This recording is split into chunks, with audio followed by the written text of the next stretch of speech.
You need to lay a marker with 4 sizes on a fabric with 2 horizontal shade zones. We show you how to use AutoMarker in order to lay 2 sizes on the upper part of the fabric and the 2 other sizes on the lower part. Start AMC upload and login in AutoMarker. Select the marker to be laid.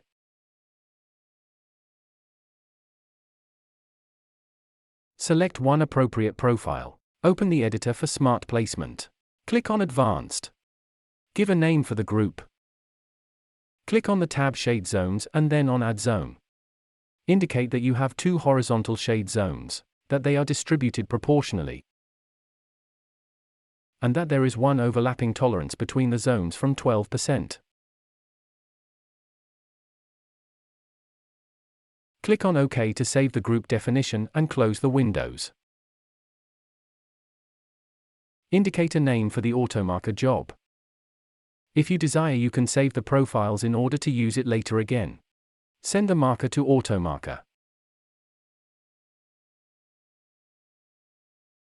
And this is the result. AutoMarker has laid 2 sizes on the upper part of the fabric and the 2 other sizes on the lower part.